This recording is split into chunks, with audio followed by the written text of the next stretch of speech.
परमेश्वर के हुजूरी में आपका स्वागत है। मैं पवित्र आत्मा का कोटि कोटि धन्यवाद करता हूं कि पवित्र आत्मा आपको इस वीडियो में लेकर आए हैं। हम परमेश्वर को धन्यवाद करते हैं। परमेश्वर ने हमें संभाल कर रखा, हमें बचा कर रखा और ना सिर्फ बचा कर रखा पर हमें बढ़ाया है आगे। हम आत्मा में आगे बढ़ते जा रहे हैं। जब हम आत्मा में आगे बढ़ते हैं तो हम अपने जीवन में तरक्की करते हैं।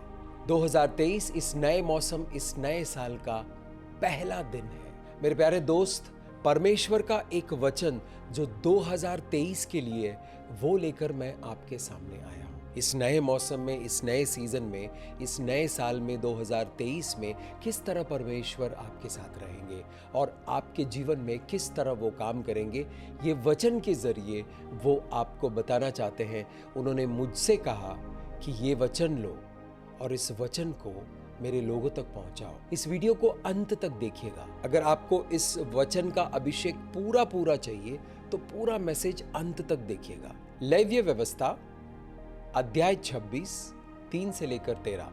यदि तुम मेरी विधियों पर चलो और मेरी आज्ञाओं को मानकर उनका पालन करो तो मैं तुम्हारे लिए समय समय पर मेघ बरसाऊंगा तथा भूमि अपनी उपज उपजाएगी और मैदान के वृक्ष अपने अपने फल दिया करेंगे। यहां तक कि तुम दाख तोड़ने के समय भी दावनी करते रहोगे और बोने के समय भी भरपेट दाख तोड़ते रहोगे और तुम मनमानी रोटी खाया करोगे और अपने देश में निश्चिंत बसे रहोगे और मैं तुम्हारे देश में सुख चैन दूंगा और तुम सोओगे और तुम्हारा कोई डराने वाला नहीं होगा और मैं उस देश में दुष्ट जंतुओं को न रहने दूंगा और तलवार तुम्हारे देश में न चलेगी और तुम अपने शत्रुओं को मार भगा दोगे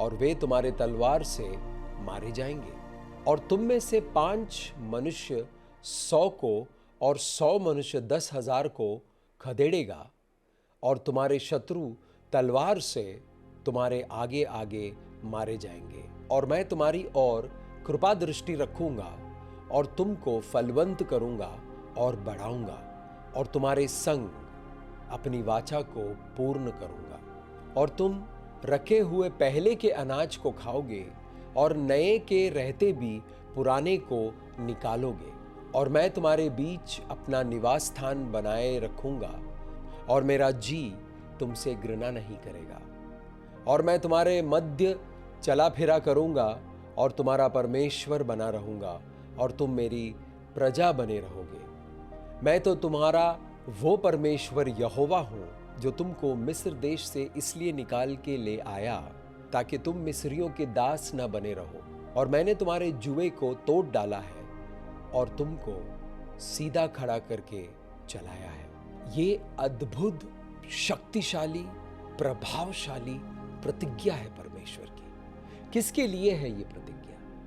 ये प्रतिज्ञा उन लोगों के लिए है जो पिता परमेश्वर पर विश्वास करते हैं। ब्रह्मांड को बनाने वाले परमेश्वर ने अपने प्रेम का प्रमाण दिया। उन्होंने अपने इकलौते पुत्र की आपके लिए और मेरे लिए बलि दी। जो उस कार्य पर, जो उस बलिदान पर, जो उस प्रेम के प्रदर्शन पर विश्वास करेगा वो अनंत जीवन पाएगा और वो प्रेम के वाचा में आएगा, परमेश्वर के करुणा के वाचा में आएगा, परमेश्वर के अनुग्रह के वाचा में आएगा। वाचा का मतलब एग्रीमेंट।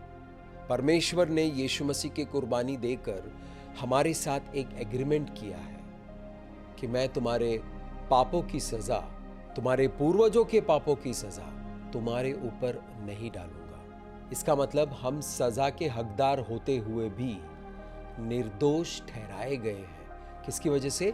यीशु मसीह के बहाए गए लहू की वजह से, यीशु मसीह के पूरे किए गए काम की वजह से, उस क्रूस की वजह से। तो ये वचन उन लोगों के जीवन में सिद्ध होगा जो इस वचन पर विश्वास करेंगे और विश्वास करते रहेंगे, इस वचन पर मनन करते रहेंगे। जब तक ये वचन उनके जीवन में प्रकट नहीं होता तब तक इसको पढ़ते रहेंगे, सोचते रहेंगे, स्टडी करते रहेंगे, अध्ययन करते रहेंगे और परमेश्वर के वचनों को, परमेश्वर के प्रॉमिसेस को, परमेश्वर के वादों को मानते रहेंगे, विश्वास बढ़ाते हुए चलेंगे। हम सब बचाए गए लोग हैं। जो लोग यीशु मसीह पर विश्वास करते हैं वो बचाए गए लोग हैं। परमेश्वर, ब्रह्मांड को बनाने वाले परमेश्वर ने उन्हें नष्ट होने से बचा लिया है, उनका उद्धार कर दिया है। तो इस उद्धार में हम चलेंगे कैसे? परमेश्वर कहता है कि ये जो वचन में लिखा हुआ है ये मैं तुम्हारे साथ करता रहूंगा। यदि तुम मेरे विधियों पर चलो और मेरी आज्ञाओं को मानकर उनका पालन करो तो मैं तुम्हारे लिए समय समय पर मेघ बरसाऊंगा तथा भूमि अपनी उपज उपजाएगी और मैदान के वृक्ष अपने अपने फल दिया करेंगे। यदि हम परमेश्वर के वचनों को पढ़कर, सुनकर, समझकर, सूझबूझ के साथ चलेंगे, समझदारी के साथ चलेंगे, परमेश्वर के बताए हुए रास्तों को मानकर, अपनी मान्यता बनाकर, अपना विश्वास बनाकर चलेंगे तो परमेश्वर सही समय समय पर मेघ बरसाएंगे। हम जो मेहनत करते हैं वो हमारा बीज है जो हम बोते हैं, हमारे जीवन में बोते हैं। ध्यान से सुनिएगा इस बात को। बोए हुए बीज पर अगर बारिश नहीं हुई तो कोई फसल नहीं आएगा। तो परमेश्वर का वादा क्या है? तुम्हारे बोए हुए बीज पर मैं समय समय पर वर्षा बरसाऊंगा, बारिश करूंगा। बारिश जल लेकर आता है और जल जीवन देता है।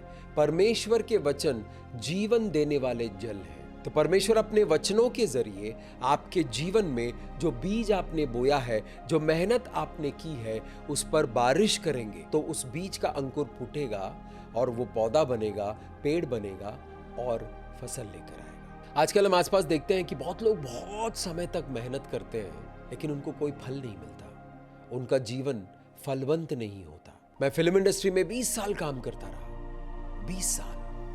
20 साल एक लंबा अरसा होता है। खूब मेहनत करी लेकिन निष्फल रहा।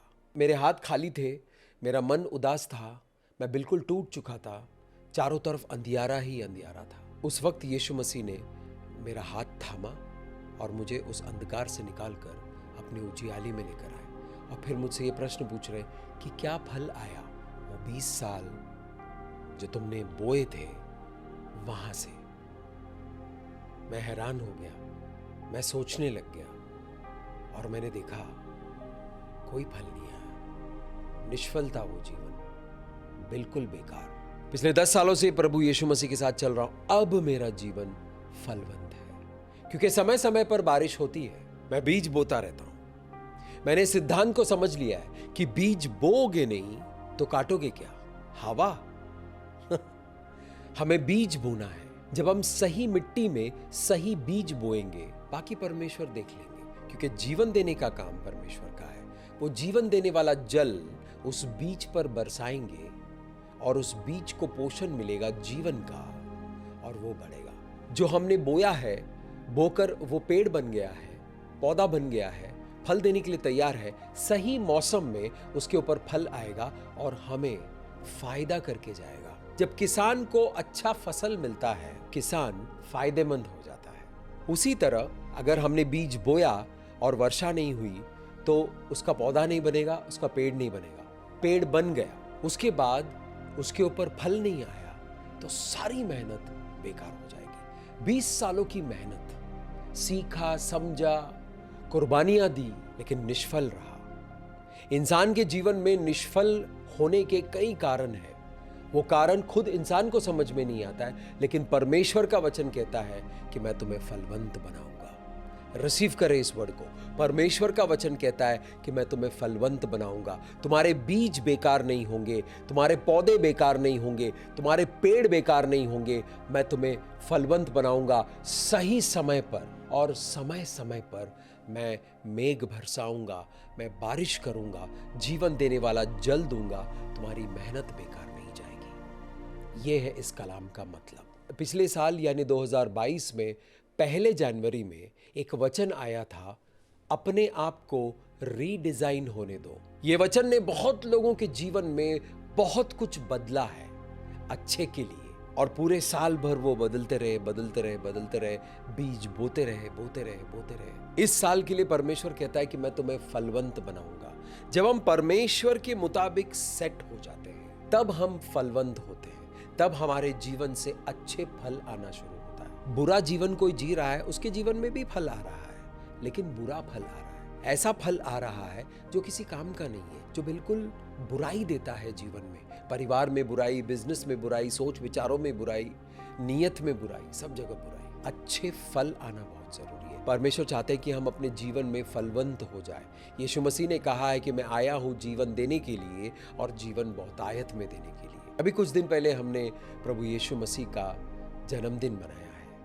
हमारे प्रभु यीशुआ मसीहा ने परमेश्वर के वचनों को हमारे जीवन में जागृत करने के लिए अपने जीवन की आहुति दी, अपने रक्त को बहाया, अपनी कुर्बानी दी, क्रूस के ऊपर अपना काम पूरा किया और हमें आजाद कर दिया। जब हम आशीषित हो जाते हैं तो हम 4 लोगों को और बताते हैं, भाई यीशु मसीह के दिए हुए उद्धार की वजह से हम आशीषित हो गए। यहां तक कि तुम दाख तोड़ने के समय भी दावनी करते रहेंगे। दावनी का मतलब है गेहूं को उसके भूसे से अलग करना। गेहूं जब पैदा होता है तो गेहूं छिलके के अंदर होता है और जिस पौधे पर वो पैदा होता है वो भूसा बन जाता है, सूख जाता है। तो गेहूं को पीटते हैं, हल्का हल्का पीटते हैं। जब वो पीटते हैं तो उसका छिलका निकल जाता है। उसके बाद हवा में लेकर आते हैं ताकि छिलका जो है वो हवा में उड़ जाता है और गेहूं जो है वो नीचे गिर जाता है। तो दावनी का मतलब ये पूरा प्रोसेस है, ये पूरी प्रक्रिया है जहां पर गेहूं को भूसे से अलग किया जाता है। यहां तक कि तुम दाख तोड़ने के समय भी, दाख यानी अंगूर, ये अलग कृषि चल रहा है और गेहूं ये अलग कृषि चल रहा है। आपके जीवन में हो सकता है अभी एक तरह की आमदनी हो, परमेश्वर कम से कम 2 तरह की आमदनी बता रहे हैं। परमेश्वर चाहते हैं कि हमारा आमदनी का जरिया अलग अलग जगह से हो। तो हमें परमेश्वर की बुद्धि प्राप्त करनी है। परमेश्वर की बुद्धि जब आप प्राप्त करोगे तो परमेश्वर आपको दिखाएंगे कि आप 3, 4, 5 अलग अलग जरियों से किस तरह अपने आमदनी को बना सकते हो, अपने फसल को ला सकते हो, किस तरह से अलग अलग खेतों में बीज बोकर अलग अलग पौधे उगा सकते हो। यहां तक कि तुम दाख तोड़ने के समय दावनी करते रहोगे और बोने के समय भी भर पेट दाख तोड़ते रहेंगे। क्या बोने के समय? किसान ने अंगूर यानी दाख बो दिया, अंगूर बो दिए, उसका फसल आया। जब उसका फसल आया, कटनी का समय चल रहा है, उसी वक्त गेहूं के बोने का समय है। तो एक टीम जो है वो अंगूर के फसल को काट रहा है, उसी किसान का दूसरा टीम जो है वो गेहूं बो रहा है। इसको मल्टीटास्किंग कहते हैं। 2 अलग अलग काम एक ही समय पर चल रहा है। हम हमेशा एक नौकरी मिल जाते हैं तो एक ही नौकरी को पकड़ के चलते हैं, फिर वो नौकरी बंद हो जाती है तो बहुत दिक्कत हो जाती है। परमेश्वर आपको 2 अलग अलग किस्म के आमदनी के बारे में बता रहे हैं। आप 3 और 4 अलग तरह के आमदनी के जरिए भी खड़े कर सकते हो। यहां पर 2 का उदाहरण दिया है। तो परमेश्वर वादा कर रहा है, जो बीज, अंगूर के बीज यानी दाख के बीज जो बोए थे, उस पर मैंने मेघ बरसाया, उसकी रक्षा की मैंने, अब वो फसल दे रहा है। उसको काटने में व्यस्त मत रहो, ये गेहूं बोने का मौसम है, गेहूं को भी बो दो।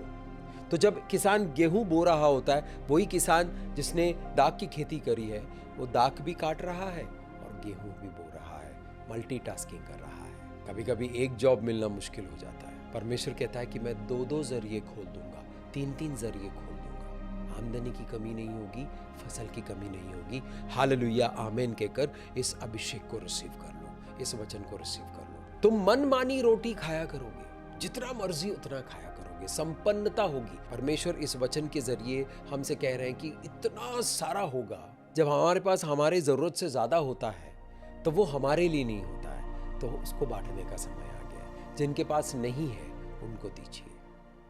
परमेश्वर का वचन कहता है कि जो देगा उसे दिया जाएगा। जिस हिसाब से वो देता है उस हिसाब से उसे दिया जाएगा।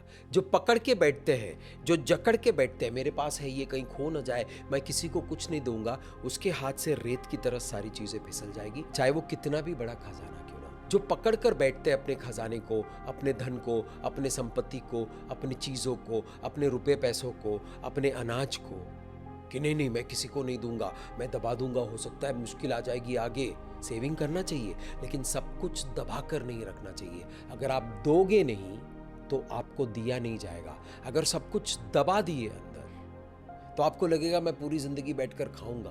कुछ भी हो सकता है। और वो रेत की तरह आपके हाथ से फिसल भी सकता है। तो जो आपके पास है उसको बचाने के लिए आपको देना है। परमेश्वर कहता है कि मनमानी रोटी खाया करोगे, यानी बहुत सारा खाने पीने के लिए होगा, कमी नहीं होगी। जब ऐसा वक्त आया तो जिनके पास नहीं है उनको दिया करें। ये रहस्यमय बातें हैं, ये परमेश्वर के राज्य के सिद्धांत हैं। अगर हम इन सिद्धांतों को फॉलो करते रहेंगे तो हम संपन्न हो जाएंगे। हमारे जीवन में किसी चीज की कमी नहीं होगी। सुख, शांति, समृद्धि, सेहत और सुरक्षा भरपूरी में होगी और अपने देश में निश्चिंत बसे रहोगे। वाह क्या बात है। इस कोलाहल से भरी हुई दुनिया में परमेश्वर का प्रॉमिस कहता है कि वो आपको निश्चिंत बसा कर रखेगा, यानी आप निश्चिंत रहोगे। आपको घबराहट नहीं होगी, आपको डर नहीं होगा, आपको पैनिक अटैक्स नहीं होगा, आपको डिप्रेशन नहीं होगा। कल मेरे बच्चे क्या करेंगे, मैं क्या करूंगा, मेरा परिवार कैसे पलेगा, किस तरह आमदनी आएगी, इतना बड़ा वायरस आया, पता नहीं अब क्या क्या आएगा, कब आएगा, किस तरह आएगा, किस तरह हम मुश्किल में जाएंगे। ये सब सोचकर न्यूज़ चैनल वाले हमारे मन को घबराहट से भर देते हैं और मन पत्ते की तरह कांपता है, शांति पता नहीं कहां भाग गई है। लेकिन परमेश्वर का वचन कहता है, मैं तुम्हें तुम्हारे देश में निश्चिंत बसा दूंगा। निश्चिंत का मतलब है बिना चिंता का, नो चिंता। क्यों? परमेश्वर देते रहेंगे। ये गया, ये खत्म हो रहा है, ये रहा। और मैं तुम्हारे देश में सुख चैन दूंगा। आपका घर आपका देश है, आपका मोहल्ला आपका देश है, जिस बस्ती में आप रहते हो वो आपका देश है, जिस प्रांत में आप रहते हो वो आपका देश है, जिस देश में आप रहते हो वो आपका देश है।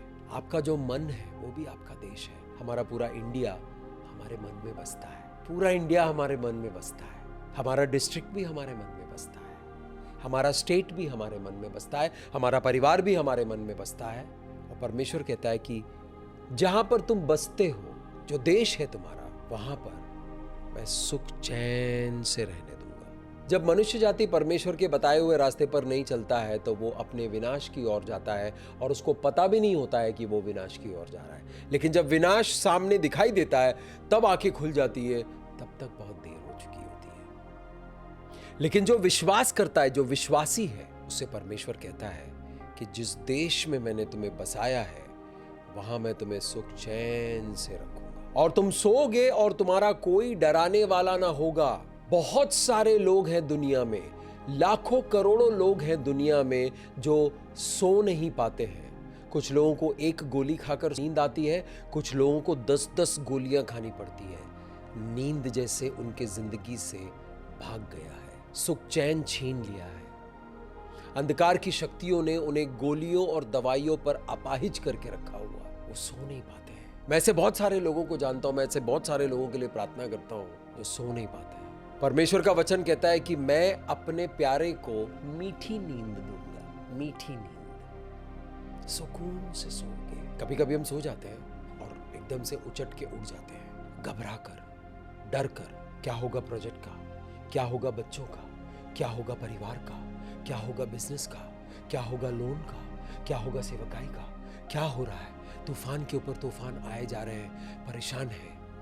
2020 और 2021 में बहुत परेशानियां देखी है मेरे प्यारे दोस्त, बहुत सारे लोग मर गए। अगर आज हम जिंदा है तो परमेश्वर की योजना है आपके जीवन में, परमेश्वर का हाथ है आपके ऊपर, आपका नाश नहीं कर सकता कोई। परमेश्वर के साथ जुड़े रहिए, परमेश्वर के बताए हुए रास्ते पर चलते रहिए, परमेश्वर की विधियों के मुताबिक चलते रहिए, परमेश्वर के नीतियों के मुताबिक चलते रहिए, परमेश्वर की बुद्धि को लेकर समझदारी के साथ चलते रहिए। नासमझी में चलने का समय खत्म हो गया, बेख्याली में चलने का समय खत्म हो गया। जब तूफान नहीं आता है तब सब ठीक है, लेकिन जब तूफान आता है तब इमारतें हिल जाती है, सल्तनतें हिल जाती है, देश के देश हिल जाते हैं। मेरे प्यारे दोस्त, परमेश्वर के वायदे वचनों को मानते हुए, विश्वास करते हुए चलिए। परमेश्वर आपको संभालते हुए चलेंगे। ना सिर्फ आप सरवाइव कर जाओगे, आप तरक्की करोगे।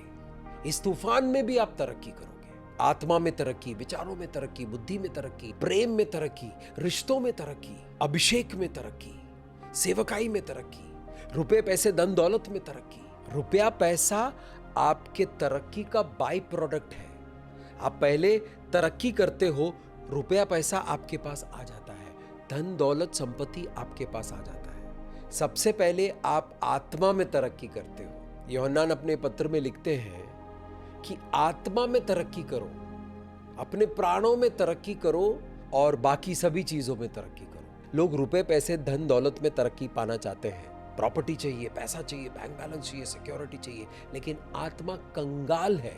यीशु मसीह ने कहा है, मैं कंगालों को सुसमाचार देने आया हूं। पैसा है, धन है, दौलत है, मन खाली है, अंधकार ही अंधकार है, नींद नहीं आती है, गोली खाकर सोना पड़ता है, तो शराब पीना पड़ता है, नशा करना पड़ता है, तब जाके नींद आती है। हजारों लोग हैं दुनिया में, पूरी दुनिया में इस वक्त उनको नींद नहीं आ रही है। तुम्हारा कोई डराने वाला नहीं होगा और मैं उस देश में दुष्ट जंतुओं को न रहने दूंगा और तलवार तुम्हारे देश में न चलेगी। तो डर को निकालने का वादा कर रहा है। डराने वाली परिस्थितियां, डराने वाले लोग, डराने वाली बातें, डराने वाले हालात, परमेश्वर कहता है कि मैं डराने वाली चीजों को तुम्हारे जीवन से उखाड़कर बाहर फेंक दूंगा और मैं उस देश में दुष्ट जंतुओं को न रहने दूंगा। दुष्ट जंतुएं दुष्टता करने वाली आत्माओं के बारे में बात कर रहे हैं। परमेश्वर कहता है कि ऐसे जीव जंतु जो आपके जीवन को बर्बाद करने के लिए आता है, ऐसे दुष्ट आत्माएं जो आपके जीवन को बर्बाद करने के लिए आता है, मैं उनको आपके देश में घुसने नहीं दूंगा। पूरी सुरक्षा, पूरी सुरक्षा, परमेश्वर आपको पूरी सुरक्षा देंगे, ऐसा वादा कर रहे हैं। जिनको परमेश्वर ने सुरक्षा नहीं दी है वहां कीड़े आएंगे।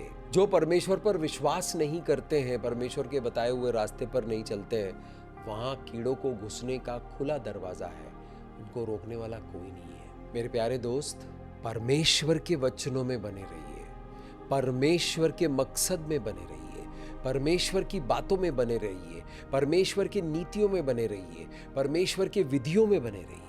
वहां पर सुरक्षा है। जो परम प्रधान के छाए हुए गुप्त स्थान में रहता है, आता जाता नहीं, रहता है, वो सर्वशक्तिमान के छत्र छाया में अपना ठिकाना पाता है। सर्वशक्तिमान के छत्र छाया में कोई गंदे कीड़े नहीं आ सकते, कोई बीमारी नहीं आ सकती है, कोई दुष्ट आत्माएं नहीं आ सकती है, कोई दुष्टता नहीं आ सकती है। क्यों?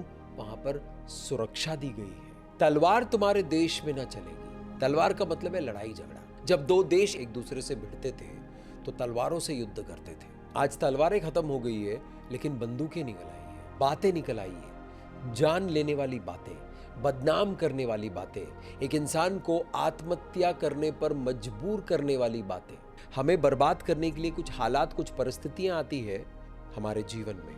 परमेश्वर कहता है लड़ाई खत्म, जंग खत्म तुम्हारे जीवन का। ये सबके लिए अवेलेबल नहीं है। ध्यान रखिएगा इस बात को। जब आप विश्वास करोगे परमेश्वर के अच्छे कामों पर, तो आपके ऊपर लागू किया जाएगा। एरोप्लेन में अलग अलग कैटेगरी के सीट होते हैं। एक इकोनॉमी क्लास होता है और एक बिजनेस क्लास होता है। इकोनॉमी क्लास का टिकट लेकर बिजनेस क्लास में जाकर नहीं बैठ सकते। तो परमेश्वर ने शुरू में ही कहा है, जो मेरे विधियों के मुताबिक चलेगा, जो मेरे बताए हुए रास्ते पर चलेगा, जो मेरे वचनों पर चलेगा, उसके लिए करेंगे। कंडीशनल है। परमेश्वर सबसे प्रेम करते हैं, इसलिए सबको न्योता दिए हैं, आओ आकर वचन को सुनो, मेरे विधियों के मुताबिक चलो, मेरे वचनों के मुताबिक चलो, जिस तरह मैं चलने के लिए कह रहा हूं उस तरह चलो। मैं तुम्हारा मार्गदर्शन करूंगा। इस नुकसान भरी दुनिया में मैं तुम्हें फायदेमंद बनाऊंगा। बड़ी बड़ी कंपनियां गिर चुकी है, बड़े बड़े बैंक्स बंद हो चुके हैं, पूरी दुनिया में हाहाकार मचा हुआ है, सब लोग अपने घोड़े थाम कर खड़े हैं, पता नहीं कब क्या हो जाएगा। ऐसे माहौल में परमेश्वर का ये वचन आपको आश्वासन दे रहा है, डरो नहीं, मैं तुम्हारे साथ हूं। डर के, घबरा कर, बौखलाहट में इधर उधर मत देखो, मेरी तरफ देखो, मैं तुम्हारा परमेश्वर हूं। यहोवा परमेश्वर कहता है, ब्रह्मांड को बनाने वाला कहता है कि मैं हूं। वो कहता है आपसे, इधर उधर बौखलाहट में इधर उधर मत देखो, बीमारी से परेशान हो, बौखलाहट में इधर उधर मत देखो, मेरी तरफ देखो, क्योंकि छुटकारा मैं ही देता हूं। छुटकारा सिर्फ मेरी तरफ से है। जब हम यीशु के नाम से प्रार्थना करते हैं, परमेश्वर कहता है कि जो भी प्रार्थना में मांगा है मैं तुम्हें दूंगा। जो बात अभी इस वक्त आप सुन रहे हो वो सच है। जब आप इस पर विश्वास करोगे तो ये सारी प्रतिज्ञा आपके जीवन में प्रकट होनी शुरू हो जाएगी और तुम अपने शत्रुओं को मार भगा दोगे और वे तुम्हारे तलवार से मारे जाएंगे और तुम में से 5 मनुष्य 100 को और 100 मनुष्य 10,000 को खदेड़ेगा और तुम्हारे शत्रु तलवार से तुम्हारे आगे आगे मारे जाएंगे। तीर और तलवार का जमाना आज रहा नहीं। परमेश्वर एक ऐसे युद्ध के बारे में बात कर रहे हैं जो इन आंखों से दिखाई नहीं देता है। अपोस्तल पौलुस कहते हैं कि हमारा युद्ध मनुष्य से नहीं है, हमारा युद्ध अंधकार की शक्तियों से है। अंधकार की शक्तियों के खिलाफ लोहे का तलवार, चांदी का तलवार और सोने का तलवार लेकर जाके कुछ फायदा नहीं, आप उनको काट नहीं सकते हो। आप वचन को लेकर जाइए। वचन आत्मा का तलवार है। जब आप वचन को बोलते रहेंगे, जो हवा में है, आपको दिखाई भी नहीं देता है, वो लोग कट जाएंगे। इस वक्त आप ये वचन को सुन रहे हो, मैं आत्मा में देख रहा हूं, आपके इर्द गिर्द जो अंधकार की शक्तियां हैं, जिन्होंने आपको जकड़ कर रखी थी, वो कट रहे हैं, भाग रहे हैं। पवित्र आत्मा की अग्नि आई है उनके ऊपर, वो भाग रहे हैं। आपके जमीन पे खड़े थे, वहां से भाग रहे हैं। इस वचन को मामूली वचन मत समझिएगा, ये सर्वशक्तिमान परमेश्वर का सबसे शक्तिशाली हथियार है। उनके शब्द, उन्होंने सृष्टि की रचना शब्दों को बोलकर की, उसी तरह शब्दों को बोलकर जो उनके रचना के मुताबिक नहीं है, जो उनके बच्चों के खिलाफ आते हैं, जो उनके लोगों के खिलाफ आते हैं, यही शब्द आपके दुश्मनों का नाश करेंगे। वो टिक नहीं पाएंगे। आपके दुश्मन एक रास्ते से गुट बनाकर, गैंग बनाकर आपके खिलाफ आ रहे। परमेश्वर कहता है कि मैं उन्हें टुकड़े टुकड़े कर 7 अलग रास्तों में ऐसे बिखेर दूंगा, उनको पता ही नहीं चलेगा कि वापस घर कैसे जाएं। परमेश्वर का प्रॉमिस है। और मैं तुम्हारी और कृपा दृष्टि करूंगा और तुमको फलवंत करूंगा और बढ़ाऊंगा और तुम्हारे संग अपना वाचा पूरा करूंगा। परमेश्वर का एग्रीमेंट है आपके लिए, विश्वासी लोगों के लिए, जो इस बात पर विश्वास करेगा, जो यीशु मसीह के लहू के प्रोटेक्शन में है, जो यीशु मसीह के बहाए गए लहू के संरक्षण में है, उन लोगों को परमेश्वर कहता है कि मेरी कृपा दृष्टि हमेशा तुम्हारे ऊपर बनी रहेगी। कभी कभी हमसे छोटी मोटी गलतियां हो जाती हैं, अगर परमेश्वर कृपा दृष्टि नहीं करेंगे तो उनकी सजा आएगी हमारे ऊपर, कानून लागू हो जाएगा। क्योंकि हम यीशु मसीह पर विश्वास करते हैं, हम अनुग्रह में चलने वाले लोग हैं, तो हमारे ऊपर कानून लागू नहीं हो रहा है, हम अनुग्रह के तहत है। यीशु मसीह ने हमारी पूरी सजा अपने ऊपर ले ली और हमें आजाद कर दिया, ताकि हम परमेश्वर की कृपा में, परमेश्वर की करुणा दृष्टि में बने रह सकते हैं। अगर आप परमेश्वर की करुणा में है, अब परमेश्वर की दृष्टि में, मजाल है कोई आपके जीवन के खिलाफ आ सकता है। आपके दुश्मन आपके सामने खड़े भी नहीं हो पाएंगे। आज आप अपने दुश्मनों को आपके खिलाफ आते हुए देख रहे हो, जीतते हुए देख रहे हो, तो दौड़कर परमेश्वर के शरण में चले जाइए और उनकी उपस्थिति में बैठे रहिए। देखो आपके दुश्मन कैसे दुम दबाकर भागेंगे। आपके दुश्मन लोग नहीं है, आपके दुश्मन अंधकार की शक्तियां हैं, वो बुरी आत्माएं हैं जो आपको गुलाम बनाकर रखना चाहते हैं, इसीलिए वो आपको बर्बाद करना चाहते हैं। परमेश्वर कहता है कि मैं तुम्हें बर्बाद नहीं होने दूंगा, मैं तुम्हें फलवंत बनाऊंगा, फलदायक बनाऊंगा, बहुत सारा फल आएगा और बढ़ाऊंगा, आगे बढ़ाऊंगा। आज इतनी बुद्धि है, परमेश्वर कहता है कि मेरे साथ बने रहो, मैं इतनी सारी बुद्धि दूंगा। इतना समझते हो तो इतना कमाते हो। परमेश्वर कहता है कि मैं इतनी सारी समझदारी दूंगा कि तुम्हारी आमदनी बढ़ जाएगी। तो जो प्रकाशन तुम्हारे पास है, उसको लेने के लिए लोग आएंगे आपके पास। बड़े बड़े बिजनेसमैन आएंगे, बड़े बड़े इंडस्ट्रियलिस्ट आएंगे, बड़े बड़े विद्वान आएंगे। क्यों आएंगे? परमेश्वर की बुद्धि जो आपके पास है, उसमें से भोग लेने के लिए, ताकि उनका जीवन पार लग जाए। परमेश्वर सबका परमेश्वर है। परमेश्वर अपने दास लोगों को खड़ा करता है ताकि वो पूरी दुनिया को खिला पिला सके अच्छी अच्छी चीजों से। जब यीशु मसीह ने क्रूस पर अपना लहू बहाया था, तब एक एग्रीमेंट हुआ था। क्या एग्रीमेंट हुआ था? कि परमेश्वर के धार्मिकता में चलने वाले लोगों पर आशीष आएगा, और ये आशीष देने वाले शब्द हैं। बाइबल में जितने भी आशीष देने वाले शब्द हैं, जितने भी आशीष देने वाले वचन हैं, जितने भी आशीष देने वाली प्रतिज्ञाएं, वो सब आपके ऊपर लागू हो सकता है अगर आप विश्वास करेंगे तो। और तुम रखे हुए पहले के अनाज को खाओगे। पहले का अनाज मतलब पिछले फसल का। पिछले फसल का अनाज अभी भी चल रहा है, यानी आपका सेविंग इतना ज्यादा है कि आपका अभी चल रहा है। नया बीज बोया है, नई मेहनत की है, नया डिजाइन बनाया है, नया प्रोजेक्ट किया है, नया बिजनेस चालू किया है, नया काम कर रहे हो, वहां से भी फल आएगा। तो जब तक वहां से फल आएगा तब तक आपको परमेश्वर ने दे रखा है, आप आराम से अपनी जिंदगी सुकून से बिता रहे हो। एक सवाल उठ सकता है, आप ये पूछ सकते हो, मेरे भाई इतना तूफान आया हुआ दुनिया में, तो क्या ये मुमकिन है जो परमेश्वर कह रहे हैं? तो क्या ये मुमकिन है? परमेश्वर के लिए कुछ भी नामुमकिन नहीं है। अगर आप विश्वास करोगे तो आपके लिए किया जाएगा, किसी और के लिए नहीं होगा। आपने विश्वास किया तो सिर्फ आपके लिए किया जाएगा। प्रभु यीशु मसीह ने हमसे कहा है वचन में, जो जिस तरह विश्वास करता है उसके लिए वैसे किया जाएगा। तो आपके जीवन में क्या घटने वाला है आपके विश्वास पर आधारित है। अपने विश्वास को मजबूत कीजिए, अपने विश्वास को बढ़ाइए। आप कितने प्यासे हो उस जीवन देने वाले जल के लिए और आप कितना पीना चाहते हो, वो निर्धारित करेगा आपका जीवन किस दिशा में जाएगा। मैं जीवन देने वाले जल के लिए हर वक्त उपस्थित रहता हूं कि प्रभु पिला दो, मैं प्यासा हूं, मैं प्यासा हूं। तो मैं अपनी प्यास बुझाकर अपनी टांकी भर नहीं रहा हूं। जब मैं अपनी प्यास बुझाता हूं, मेरा टांकी भर रहा होता है, मेरा कटोरा भर रहा होता है, तो मैं वो दूसरों में बांट देता हूं, तो मेरा कटोरा खाली हो जाता है। फिर मैं नया जल लेता हूं, फिर मैं बांटता हूं, लेता हूं, बांटता हूं, लेता हूं, बांटता हूं। जीवन देने वाली नदी बहती है यहां से। ग्रहण करते रहे, ग्रहण करते रहे, आपके जीवन में बहुतायत आती रहेगी। और तुम रखे हुए पहले के अनाज को खाओगे और नए रहते भी, यानी जो नया अनाज आ रहा है वो रखने की जगह नहीं है, क्योंकि पुराना अनाज अभी पड़ा हुआ है, उसको निकालोगे, दे दोगे। क्यों? भर भर के आ रहा है। जो आपके पास बचा हुआ है उसके मोहताज बहुत लोग हैं। परमेश्वर का वचन यहाँ पर एक सिद्धांत दे रहा है। जब आपके पास भर भर के आ रहा है, आपके पास बहुत सारे कपड़े आ गए, तो जो आप पहनते नहीं हो उसको किसी जरूरतमंद को दे दीजिएगा, ताकि नया फसल जो आपके पास आया है उसको रखने की जगह हो। आपके पास बेशुमार दौलत है, आप दौलत के ऊपर बैठे हो, आपको पता नहीं अपने दौलत के साथ करना क्या है। जब आप निकालना शुरू करोगे तब वहां पर जीवन आएगा। जरूरतमंद है दुनिया में और आपको जरूरत से ज्यादा दिया है, तो परमेश्वर आप पर निर्भर करते हैं कि आपके पास जो ज्यादा है वो जरूरतमंद को आप देंगे। एक बहुत ही प्यारा वीडियो देख रहा था। एक बेचारा आदमी सड़क पे अपना दिन गुजार रहा है और एक शरीफ आदमी आकर उसको कुछ पैसे देता है।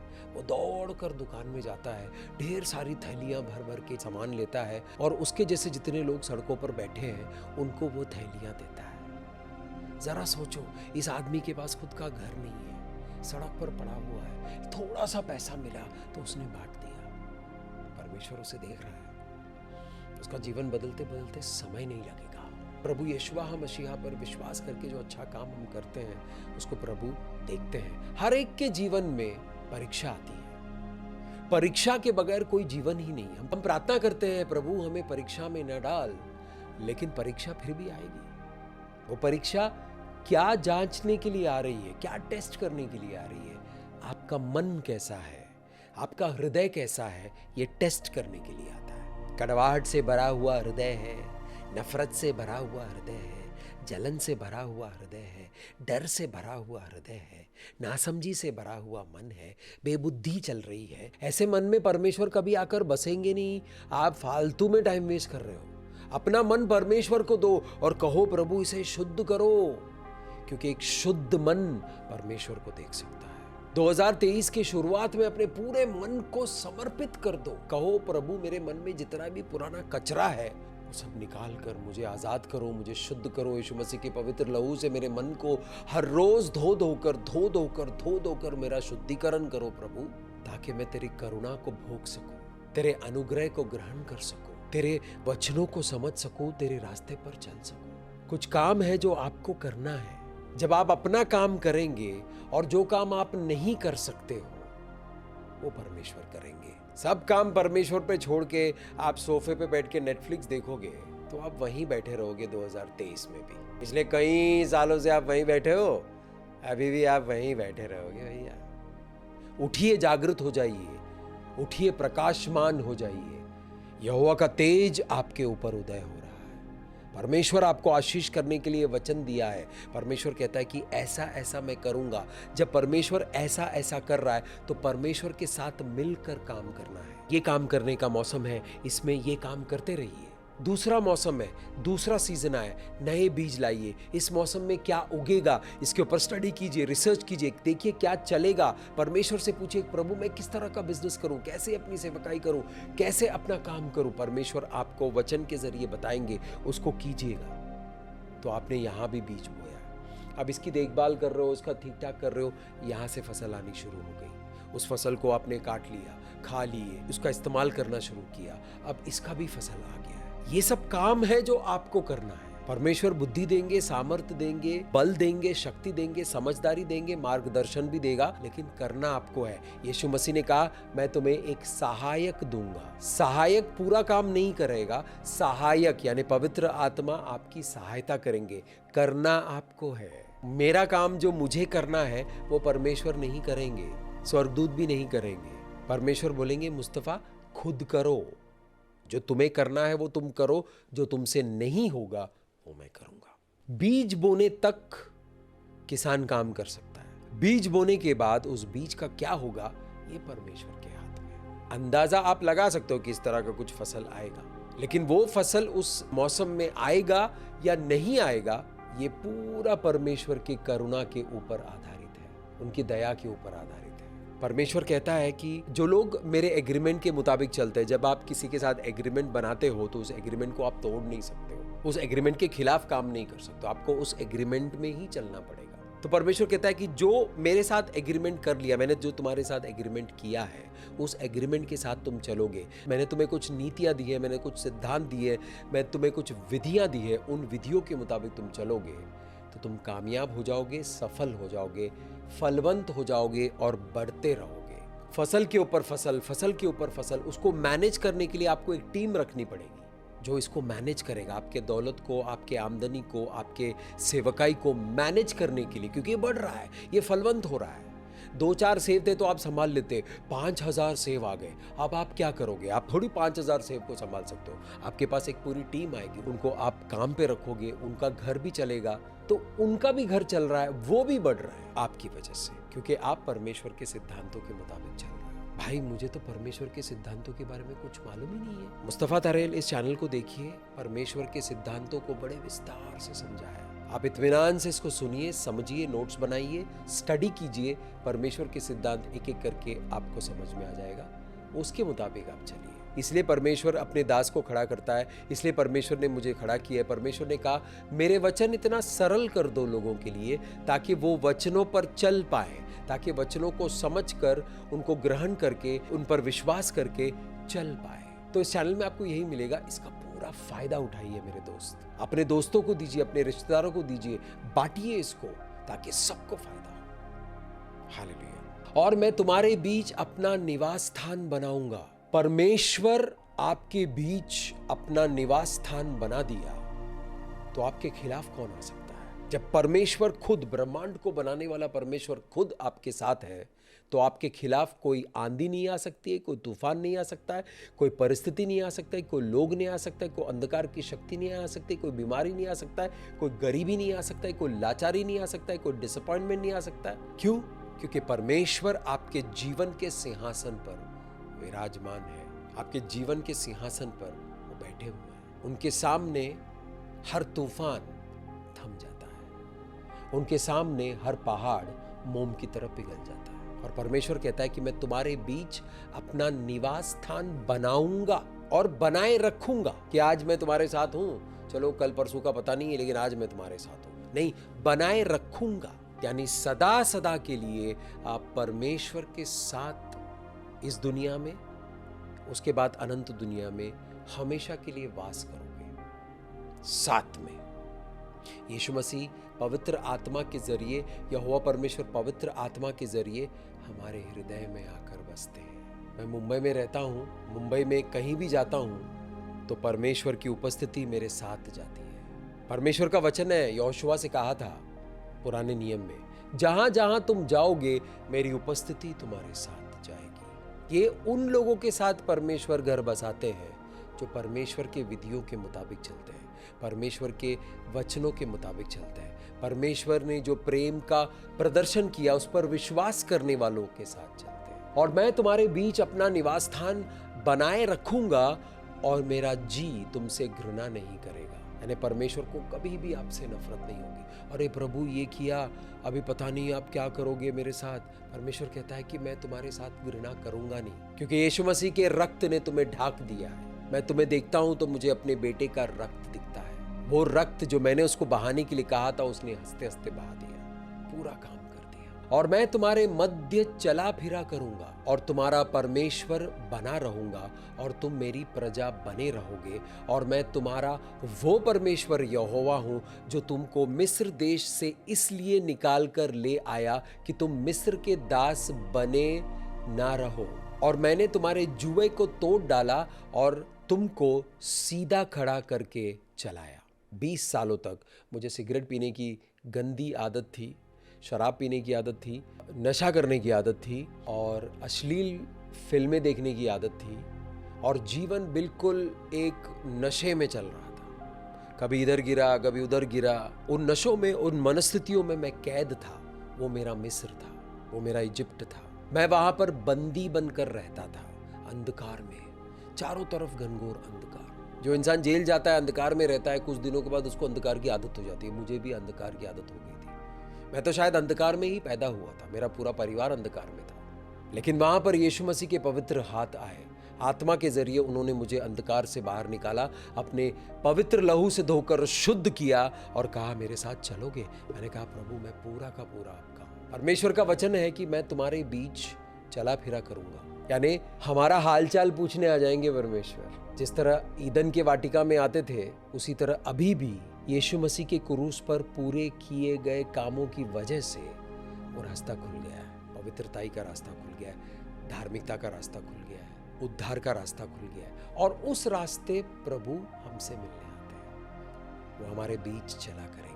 प्रभु कहते हैं कि मिस्र से छुड़ाने वाला, यानी बंदिशों से छुड़ाने वाला, तुम जहां जहां बंदी बनकर कैद थे वहां से मैंने तुम्हें छुड़ाया है। क्योंकि मैं नहीं चाहता था कि तुम सिगरेट के बंदी बने रहो, अश्लील फिल्मों के बंदी बने रहो, नशे के बंदी बने रहो, कर्जे के बंदी बने रहो, गरीबी के बंदी बने रहो, बुरे विचारों के बंदी बने रहो, बुरे दोस्तों के बंदी बने रहो। मैं तुम्हें वहां से निकाल कर रोशनी में लाया हूं ताकि तुम आजाद जीवन जी सकते हो, पवित्र जीवन जी सकते हो। वो कहता है कि तुम्हारे ऊपर जितने बंदिशें थी, जितने जुए थे, उन सबको मैंने तोड़ दिया है। क्यों?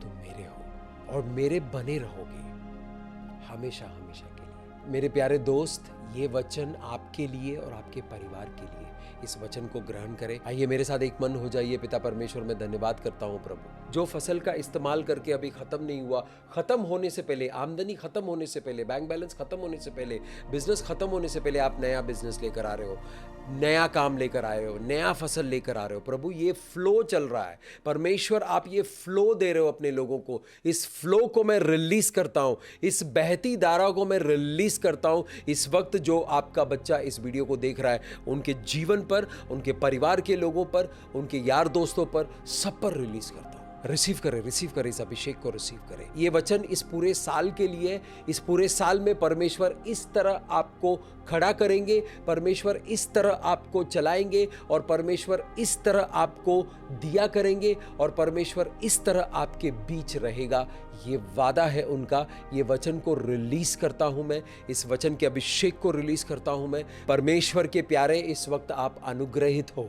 ये वचन अपने दोस्तों को, अपने परिवार लोगों को, अपने कलीसिया के लोगों को जरूर सुनाना ताकि उनके जीवन में भी ये अभिषेक आए। रिसीव करें। धन्यवाद करते हैं प्रभु आपकी उपस्थिति के लिए, धन्यवाद करते हैं इन खुलासों के लिए, इन प्रकाशन के लिए धन्यवाद करते हैं पिता परमेश्वर। पवित्र आत्मा, मैं आपका कोटि कोटि धन्यवाद करता हूं कि आपने अपने बच्चे को इस वीडियो में लेकर आए और आपने मेरा इस्तेमाल किया उस बच्चे को आशीष करने के लिए, आपके वचनों के जरिए, आपके सामर्थ्य के जरिए, आपके अभिषेक के जरिए।